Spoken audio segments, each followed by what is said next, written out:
La porte claqua comme un coup de tonnerre dans la nuit parisienne, projetant Alexandre dans le froid mordant de l'hiver. Son cœur brisé en mille éclats sous la pluie qui fouettait son visage. À 17 ans, il n'avait que son corps frêle et un sac rempli de vêtements froissés pour affronter le monde. Chassé par les mots assassins de son père, « Tu n'es plus mon fils ». Pierre, le pilier inflexible de leur famille, se tenait là. Silhouette massive encadrée par la lumière jaunâtre du salon. Ses poings serrés trahissant une rage qu'il ne comprenait pas lui-même. Et pourtant, dans ce chaos, une étincelle minuscule s'allumait déjà au fond de son âme. Un doute qui le rongerait comme une braise oubliée. Alexandre tituba dans la rue étroite du Marais, les pavés glissant sous ses baskets usées. Le souffle court comme si l'air lui-même le rejetait. Paris. Cette ville des amours éternels. Lui semblait soudain un labyrinthe hostile, où chaque ombre murmurait son secret maudit. Il avait attendu ce moment depuis des mois. Rongé par le poids de son amour pour les garçons.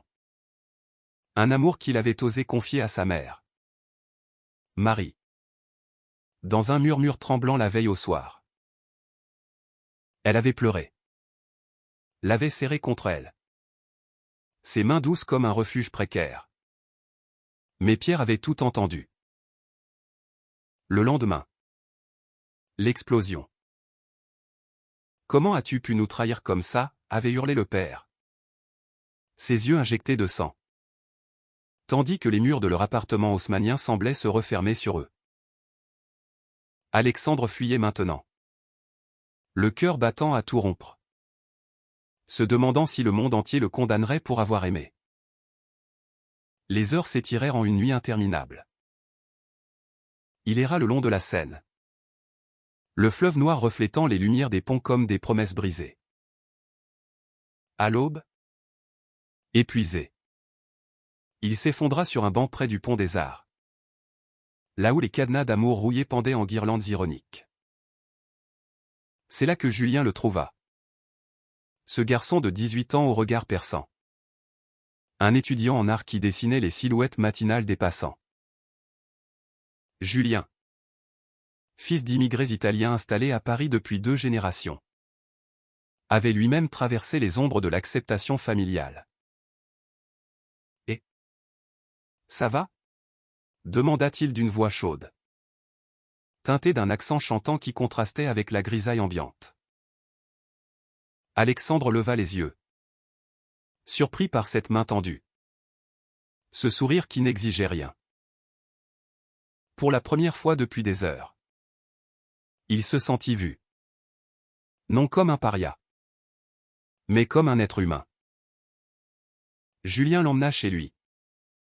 Un petit studio exigu dans le quartier latin, rempli de toiles inachevées et d'odeurs de café fort.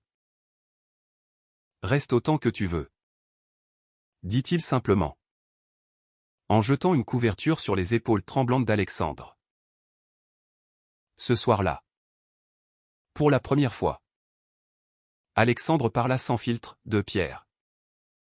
Cet ouvrier métallurgiste fier de ses origines ouvrières françaises, qui avait élevé ses enfants dans le respect du travail dur et des traditions immuables, de Marie, infirmière au cœur tendre, qui lisait des romans romantiques en cachette et rêvait d'un monde plus doux, et de lui-même. Ce fils aîné qui avait toujours excellé à l'école, mais qui portait en secret un amour interdit pour les garçons du lycée. Julien écouta. Ses yeux sombres remplis d'une empathie profonde. Et quand il posa sa main sur celle d'Alexandre, un courant électrique les traversa tous deux. Ce n'était pas de la pitié, mais le début d'une connexion, fragile et envoûtante. Pendant ce temps, dans l'appartement vide du Marais, Pierre arpentait les pièces comme un lion en cage. Les murs, autrefois chaleureux, lui semblaient froids, accusateurs. Il revoyait le visage de son fils. Ce mélange de sa propre détermination et de la douceur de Marie. Et une nausée le submergeait. Que ai-je fait, murmura-t-il pour lui-même, en s'effondrant dans le fauteuil usé où il lisait le journal chaque matin. Marie, les yeux gonflés par les larmes, s'approcha et posa une main sur son bras. Il t'aime, Pierre. Et toi? Tu l'aimes. C'est ça qui fait mal. Elle lui raconta les nuits où Alexandre rentrait tard. Le cœur lourd après avoir vu un film sur l'amour interdit, les sourires timides qu'il échangeait avec un camarade de classe. Pierre secoua la tête. Hanté par ses propres peurs, élevé dans une France rurale des années 70, où l'homosexualité était un tabou chuchoté. Il avait juré de protéger sa famille des vices modernes. Mais maintenant, le silence de la maison hurlait son erreur. Les jours suivants, Alexandre et Julien se découvrirent dans une danse hésitante de rire et de confidence. Julien l'emmena flâner dans les ruelles du quartier latin, où les cafés bruissaient de conversations intellectuelles et où les graffitis arc-en-ciel ornaient les murs comme des déclarations de guerre joyeuses. Ils s'assirent sur les marches de l'église Saint-Séverin, partageant une baguette croustillante et des rêves d'avenir. Je veux peindre des portraits qui capturent l'âme, pas juste le visage, confia Julien, ses doigts effleurant accidentellement ceux d'Alexandre. Ce contact, innocent au début, devint un feu qui les consumait doucement. Leur premier baiser eut lieu sous un ciel étoilé, près de la Sorbonne. Un baiser maladroit et passionné qui scella un pacte muet, ensemble. Ils affronteraient le monde. Mais la vie n'était pas un conte de fées.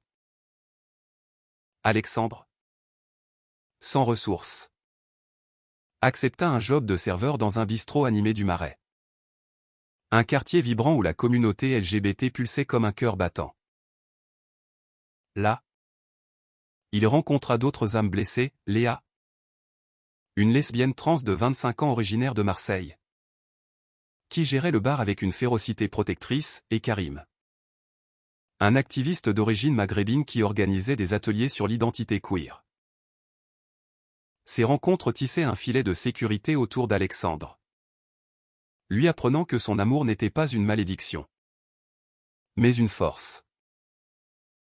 Pourtant, chaque nuit, il rêvait de son père, de ces dimanches pluvieux où Pierre l'emmenait pêcher sur la Marne, leur rire résonnant comme des promesses éternelles. Pierre, de son côté, sombra dans un silence pesant.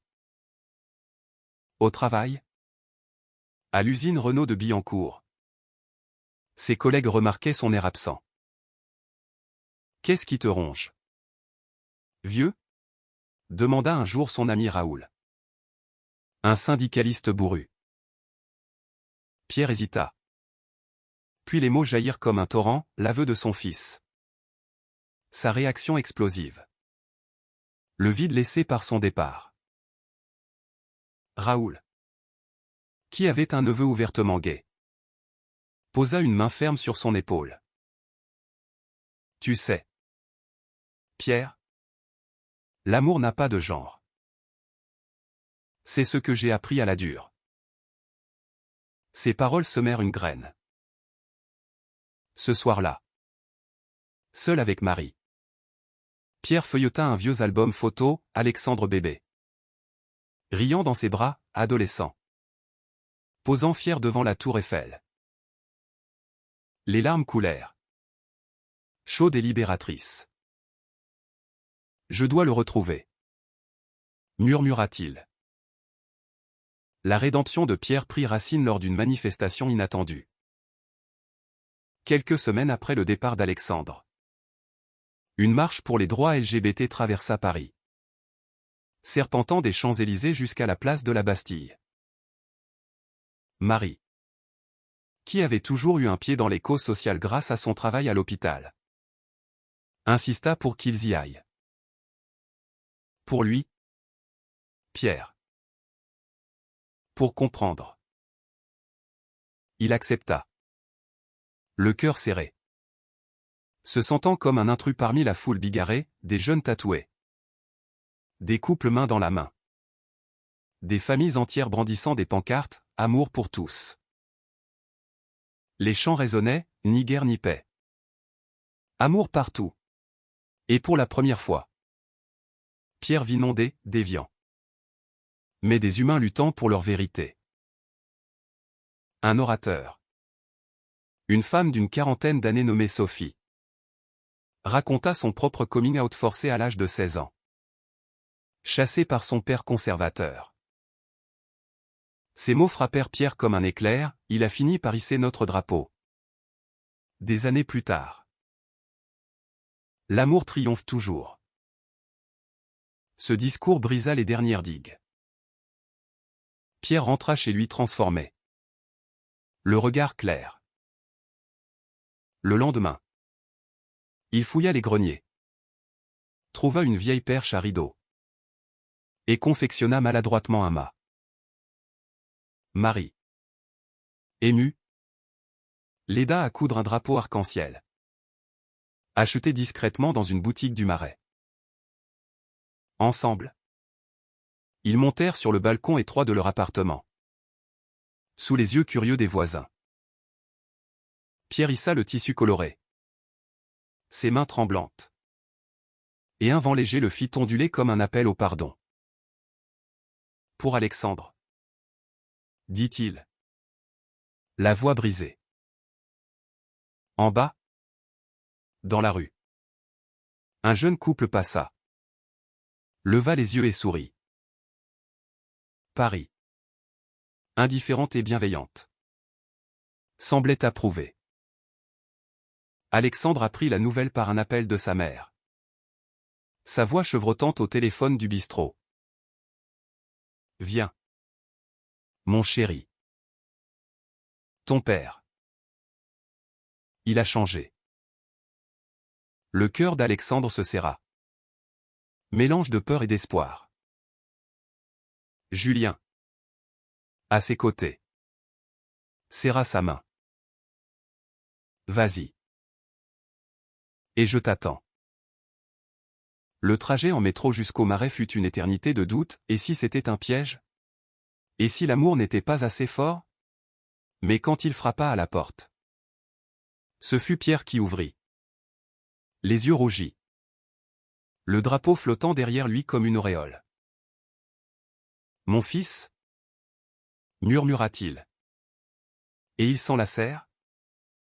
Des sanglots mêlés scellant une paix fragile. Les jours suivants furent un tourbillon de guérison. Pierre invita Julien à dîner. Maladroit mais sincère. Posant des questions sur ses toiles. Sur ses rêves. Tu rends mon fils heureux. Dit-il un soir. Une bière à la main. Marie rayonnait. Voyant son mari s'ouvrir comme une fleur tardive. Alexandre et Julien. Enlacés sur le canapé. Sentaient l'amour grandir. Non plus dans l'ombre. Mais à la lumière. Ensemble. Ils participèrent à la prochaine marche. Pierre en tête. Brandissant le drapeau avec fierté. La foule applaudit. Et pour la première fois. Alexandre se sentit entier. Pourtant. Le chemin n'était pas linéaire. Des disputes éclatèrent, Pierre rechuta parfois dans ses vieux préjugés. Forgé par des décennies de silence sociétal, Alexandre. Blessé. S'éloigna. Mais chaque crise était une leçon. Un pas vers l'empathie. Julien devint le pont. Son humour italien désamorçant les tensions. Ses portraits capturant les nuances de leur famille recomposée, Pierre riant aux éclats. Marie lisant à voix haute des poèmes de Verlaine. La romance entre Alexandre et Julien s'épanouit en un amour mature. Fait de voyages à la campagne.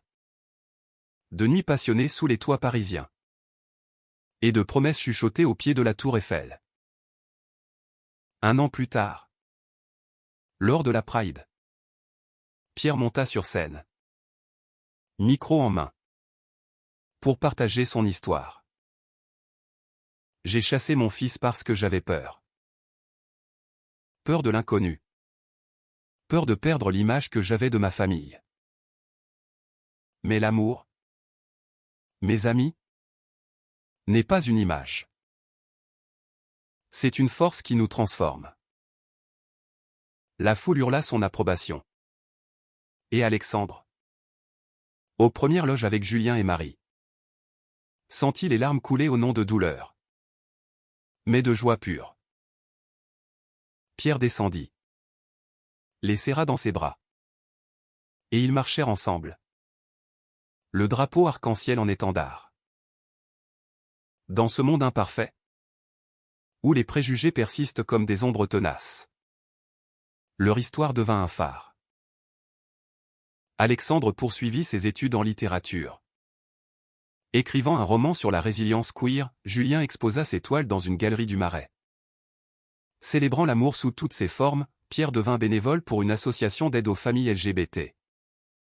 Sa voix rauque portant l'espoir aux pères perdus. Marie, le cœur de tout, tricotait des écharpes arc-en-ciel pour les sans-abri. Et au milieu de cela, l'amour d'Alexandre et Julien fleurissait. Un jardin secret au cœur de Paris. Preuve que même les cœurs brisés peuvent renaître en couleurs vives. Le drapeau flottait toujours sur leur balcon. Symbole d'une victoire humble, celle de l'humanité sur la peur. De l'amour sur le rejet. Et quand le vent le faisait danser, il murmurait une vérité éternelle, personne n'est perdu pour toujours. La porte claqua. Répéter et étendre le texte initial pour atteindre 1000 mots. En approfondissant les émotions internes d'Alexandre pendant sa fuite. Description détaillée de Paris sous la pluie. Flashback sur l'enfance avec Pierre. Pour build-up émotionnel. Alexandre courut sans but. Les rues du Marais se muant en un dédale de souvenirs amers. Il se rappelait les Noëls où Pierre, les mains calleuses, assemblait un train électrique sous le sapin. Ses yeux pétillants de joie paternelle. Comment cet homme, qui l'avait porté sur ses épaules lors des feux d'artifice du 14 juillet, pouvait-il le renier pour un amour qu'il n'avait même pas choisi? La pluie collait ses vêtements à sa peau. Un froid insidieux s'infiltrant jusqu'à ses os. Mais c'était le vide en lui qui le glaçait le plus. Il s'arrêta devant une vitrine illuminée.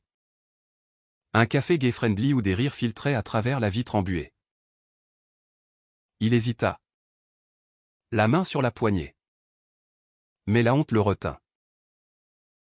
Pas encore. Pas ce soir. Au lieu de cela, il longea la Seine. Le fleuve indifférent charriant ses secrets millénaires. Les bateaux-mouches glissaient comme des fantômes. Leur lumière dansant sur l'eau noire. Alexandre s'assit sur le quai. Les genoux ramenés contre sa poitrine. Et laissa les sanglots venir. Pourquoi moi, murmura-t-il au vent. Sa voix se perdant dans le murmure des passants matinaux qui commençaient à affluer. Un jogger le frôla sans un regard, une vieille dame avec son chien le contourna d'un air compatissant. Paris, ville de lumière, se révélait impitoyable pour les âmes écorchées. C'est alors que Julien apparut. Silhouette élancée se découpant contre l'aube naissante. Il avait passé la nuit à peindre. Son chevalet abandonné dans son studio. Et errait pour capter l'essence de la ville qui s'éveillait. Son regard accrocha celui d'Alexandre. Comme un aimant irrésistible. Tu as l'air d'un naufragé, dit-il avec un sourire en coin, s'asseyant sans cérémonie sur le banc. Alexandre haussa les épaules, essuyant ses larmes d'un revers de manche. C'est à peu près ça. Julien ne pressa pas, se contentant d'offrir une pomme de son sac. Un geste simple qui brisa la glace. Ils parlèrent pendant des heures. Le soleil montant lentement au-dessus des toits. Julien raconta son propre parcours, fils d'un père italien cuisinier à Belleville, qui avait d'abord crié, puis pleuré, puis accepté quand Julien avait ramené son premier petit ami à la maison. Ça prend du temps. L'amour des autres. Mais le tien. Il est à toi pour toujours. Ces mots enveloppèrent Alexandre comme une couverture chaude. Quand Julien proposa de l'héberger, il accepta. Un mélange de gratitude et de méfiance au cœur. Le studio de Julien était un chaos créatif, toiles empilées contre les murs. Palette de couleurs séchées. Un lit défait au milieu de tout. Alexandre s'y installa. Dormant d'un sommeil agité. Hanté par le visage de Pierre. Le lendemain, Julien l'emmena déjeuner dans un petit bistrot vietnamien, où les PH au fumant chassèrent le froid de la nuit précédente. Ils rirent pour la première fois. D'anecdotes scolaires absurdes. Et Alexandre sentit un papillon s'éveiller dans son ventre au l'aube d'un sentiment nouveau. De retour au studio, Julien alluma une lampe tamisée. Et ils s'assirent par terre, entourés de croquis. « Montre-moi comment tu dessines » demanda Alexandre. Curieux. Julien prit un crayon. Traça les contours du visage de son nouvel ami, les pommettes hautes. Les lèvres tremblantes encore marquées par la douleur. « Tu es beau. Tu sais. » murmura-t-il. Et Alexandre rougit. Le cœur cognant. Ce soir-là, ils regardèrent un film. Call Me by Your Name. Lovés l'un contre l'autre. Et quand les crédits défilèrent, leurs lèvres se trouvèrent dans un baiser doux. Hésitant, puis ardent. Les jours suivants furent une bulle de tendresse. Alexandre commença au bistrot, le Arc-en-Ciel. Un lieu où les habitués venaient pour les cocktails colorés et les conversations sans jugement. Léa, la gérante, l'adopta immédiatement, chérie. Avec ton sourire. Tu vas casser des cœurs. Elle lui apprit les ficelles du métier, tout en partageant ses propres batailles aux transitions à 20 ans. Rejet familial à Marseille. Renaissance à Paris. Karim, le barman, l'invita à un atelier d'écriture queer, où Alexandre posa ses premiers mots sur papier, exorcisant sa douleur. Julien et lui exploraient la ville comme des amants secrets, promenades au jardin des Tuileries, où les fontaines murmuraient des secrets, dîners improvisés avec des baguettes et du fromage. Sur les berges de la Seine. Leur amour grandissait. Physique et émotionnel. Dans des nuits où les corps se découvraient avec une urgence douce. Je t'aime, chuchota Julien un matin. Et Alexandre, les yeux brillants, répondit en l'embrassant, moi aussi. Mais les ombres persistaient. Un appel de Marie, larmoyant, brisa la magie, il est détruit. Alexandre, donne-lui une chance. Il raccrocha, le cœur déchiré. Chez Pierre et Marie, le silence était un poison lent. Pierre travaillait comme un automate à l'usine, ses mains mécaniques assemblant des pièces sans âme.